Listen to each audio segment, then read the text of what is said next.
ইতিমধ্যেই আমাদের মধ্যে উপস্থিত হয়েছেন সর্বভারতীয় তৃণমূল কংগ্রেসের সাধারণ সম্পাদক সাংসদ অভিষেক বন্দ্যোপাধ্যায়।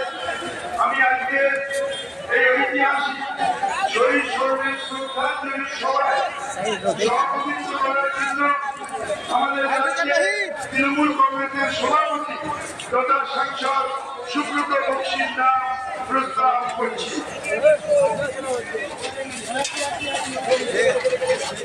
জয় বাংলা, জয় বাংলা।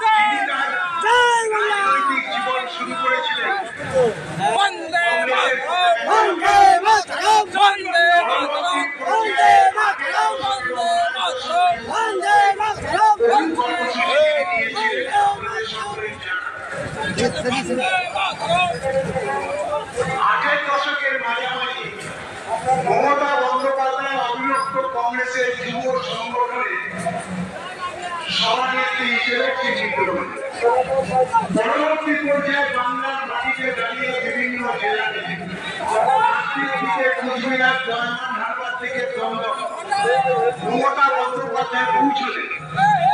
মমতা বন্দ্যোপাধ্যায় উপলব্ধি করলেন যে বাংলার মাটিতে দাঁড়িয়ে তদানীন্তন ক্ষমতায় থাকা মার্ক্সবাদী কমিউনিস্ট পার্টি তার পেশি এবং প্রশাসনকে ব্যবহার করে মানুষের গণতান্ত্রিক সার্বিকভাবে গণতান্ত্রিক অধিকার প্রয়োগ করতে চায় না। তাই তিনি তদানীন্তন বাংলার মাটিতে দাঁড়িয়ে 1993 সালে 14 জুলাই মহাকরণ অবরোধে ডাক দিয়েছিল। প্রথমে দিনটি ছিল 14 জুলাই। পরবর্তী পর্যায়ে তিনি যখন বাংলার মাটি পরিক্রমা করে সর্বত্র গণতন্ত্র বিশ্বে একাত্তা করেছেন, মানুষ যখন পা রাখবেন কলকাতার রাজপথে সমবেত হওয়া, তখন তিনি উপলব্ধি করেছিলেন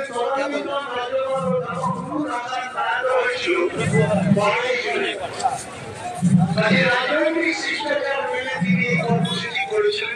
চব্বিশে 21শে জুলাই তদানীন্তন বাংলার 7.5 কোটি মানুষের দাবি সচিত্র পরিচয়পত্রের দাবিকে সামনে রেখে বহু বাংলার তাবর মার্ক্সবাদী কমিউনিস্ট পার্টির নেতারা বলেন মমতা বন্দ্যোপাধ্যায় রাইটার্স বিল্ডিং দখল করতে এসেছিল। আমি আপনাদের জ্ঞাতার্থে জানাই সেদিনকার বাংলার মাটিতে দাঁড়িয়ে কেন্দ্রীয় নির্বাচন কমিশন পরিচালনা হতো মহাকরণে দুটি ঘর থেকে। পরবর্তী পর্যায়ে 21শে জুলাই বাংলার সর্বস্তরে প্রায় স্তব্ধ করে দিয়ে কলকাতার রাজপথে সমবেত হয়েছিলেন লক্ষ লক্ষ মানুষ।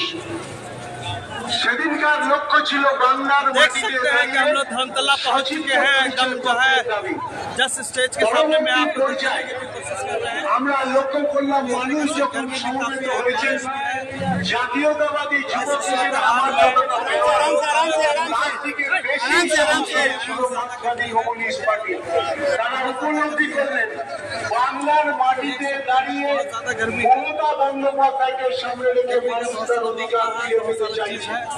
তাই সেদিনকার বিনা প্ররোচনায় আমাদের 13 জন लाखों की तादाद में लोग आ चुके हैं। আমরা এই প্রজন্মের फॉलो करते हुए चले चीफ मिनिस्टर का भाषण होगा, हम लोग उनकी तकरीर को भी लाइव हमारे মমতা साथ বন্দ্যোপাধ্যায় তখন সেই আন্দোলন বাংলার 7.5 কোটি মানুষকে দাবিকে উৎখাত করে দিয়ে ভারতবর্ষের নির্বাচন কমিশন এবং ভারতবর্ষের সরকার নীতিগতভাবে সচিত্র পরিচয়পত্রের কথা মেনে নিয়ে 1994 সালে 1 জুলাই থেকে ধাপে ধাপে এই মুহূর্তে 95 কোটি ভোটারের কাছে পৌঁছে দিয়েছিলেন সচিত্র পরিচয়পত্র। আজও ভারতবর্ষের মাটিতে মানুষ যখন ভোট দিতে যায় কাশ্মীর থেকে কন্যাকুমারী সম্রাট থেকে সারনাথ झंडा को তখন মানুষের সঙ্গে থাকে মমতা বন্দ্যোপাধ্যায়ের আন্দোলনের আন্দোলনের মধ্য দিয়ে 13 জন যুবকের আত্মবলিদানের মধ্য দিয়ে পাওয়া সেই সচিত্র পরিচয়। মমতা বন্দ্যোপাধ্যায় তারপর থেকে 94 সাল থেকে সূচনা করেছিলেন বাংলার মাটিতে দাঁড়িয়ে শহীদ তর্পণ করবে এই ধর্মতলা।